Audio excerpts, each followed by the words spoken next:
नमस्कार दोस्तों, स्वागत है आपका मोबिकेशन हब के यूट्यूब चैनल के अंदर। आज के इस वीडियो में मैं आपको बताऊंगा कि किस तरह से Redmi 9A मॉडल है उसमें बैकलाइट अगर आपका नहीं आ रहा है तो उसे कैसे रिपेयर कर सकते हैं। पूरा कंप्लीट वीडियो होगा जिसमें स्टेप बाय स्टेप आपको सारे कंपोनेंट्स के बारे में बताया जाएगा कि कहाँ कहाँ पर क्या क्या वोल्टेज आपको चेक करना है। तो चलिए वीडियो को स्टार्ट करते हैं। और सबसे पहले जो आपको चेक करना है यहाँ पर VSYS, जो VSYS वोल्टेज है उसको चेक करना है। तो देखिए VSYS वोल्टेज तो वैसे तो जनरेट होता ही रहेगा, क्योंकि VSYS वोल्टेज के बगैर मोबाइल ऑन नहीं हो सकता।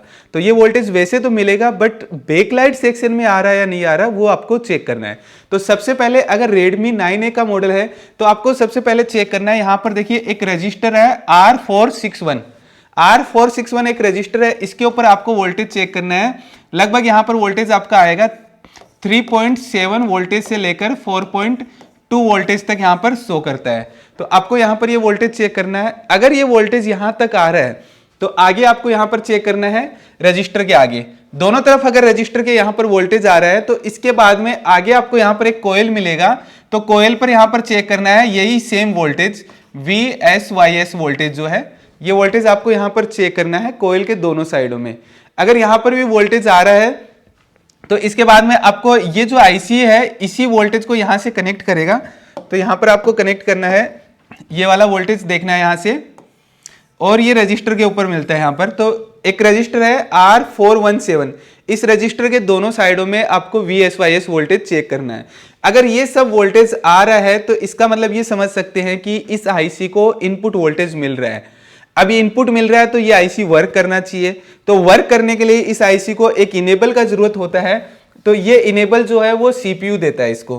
तो यहाँ पर एक इनेबल का लाइन है C1 पिन के ऊपर, ये इनेबल आपको चेक करना है। अगर देखिए इसके बीच में आपको कोई कंपोनेंट मिलता है तब तो आप वहां पर चेक कर सकते हैं GR वैल्यू के थ्रू।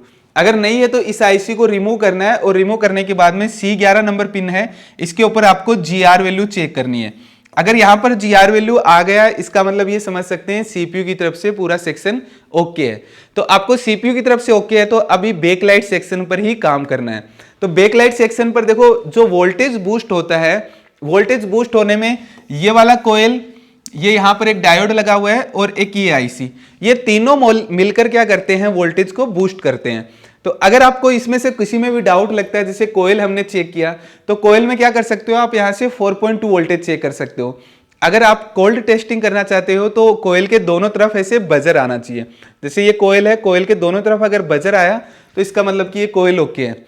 इसके बाद में डायोड को चेक करना है आपको, और डायोड के इस साइड में यहां पर आपको 4.2 वोल्टेज तक चाहिए, जो कि आपका VSYS का वोल्टेज है, 3.7 से लेकर 4.2 वोल्टेज तक। अगर ये वोल्टेज यहां पर आ रहा है तो इसका मतलब कि डायोड तक वोल्टेज आ रहा है। अब आगे आपको चेक करना है यहां पर डायोड के इस साइड में भी अगर आपके पास में वोल्टेज आ रहा है 3.7 से लेकर 4.2 वोल्टेज तक, अगर इतना वोल्टेज अगर यहां तक आया है, इसका मतलब कि ये डायोड भी ओके है, कोयल भी ओके है, रजिस्टर भी ओके है, ये सब कुछ ओके है, इसलिए यहां तक इतना वोल्टेज आया। बट यहां पर आकर वोल्टेज बूस्ट होना चाहिए। बूस्ट होने का मतलब यहां पर जो एलसीडी को बैकलाइट के लिए वोल्टेज चाहिए वो बूस्ट वोल्टेज चाहिए होता है। तो अगर यहां पर बूस्ट नहीं हो रहा है वोल्टेज, तो या तो इस आईसी का फॉल्ट है, या फिर यहां पर ये इनेबल जो आ रहा है सीपीयू की तरफ से ये नहीं मिलेगा, या फिर आपके पास में एक रजिस्टर और लगा है जो कि आपका एलसीडी कनेक्टर से ये लाइन कनेक्ट की जाती है। तो इनमें से कुछ भी मिसिंग हो तब भी आपका वोल्टेज बूस्ट नहीं होगा। अगर ये वोल्टेज बूस्ट हो रहा है तो इसके बाद में ये भी ओके है, कोयल भी ओके है, VSYS वोल्टेज यहां तक आ रहा है, फिर भी नहीं हो रहा तो आपको डायरेक्टली ये आईसी को रिप्लेस करना है। इस आईसी को रिप्लेस करना पड़ेगा क्योंकि यहां पर इनेबल भी ओके है, कनेक्टर से भी ये लाइन कनेक्टेड है, इसके अलावा VSYS वोल्टेज भी मिल रहा है। मतलब कि जो बैकलाइट का ड्राइवर आईसी है इसको इनपुट भी मिल रहा है, इनेबल भी मिल रहा है, फिर भी ये वर्क नहीं कर रहा है। और जो बूस्ट होने के लिए कंपोनेंट चाहिए यहाँ पर एक कोयल और ये डायोड, अगर ये भी सब ओके है फिर भी बूस्ट नहीं कर रहा है तो डायरेक्ट आपको ये आईसी रिप्लेस करना है या फिर एक बार रिबोल कर लगाना है। तो ये आईसी अगर रिबोल कर लगाया और अगर यहाँ पर वोल्टेज बना है तो इसका मतलब कि आपका बैकलाइट ओके है। अब यहाँ पर आपको एक चीज और चेक करनी पड़ेगी, ये पॉजिटिव वोल्टेज के साथ साथ में नेगेटिव वोल्टेज भी यहाँ पर दो आते हैं। तो ये नेगेटिव वोल्टेज भी जो आईसी से कनेक्ट होते हैं और एलसीडी के कनेक्टर पर कनेक्ट किए जाते हैं।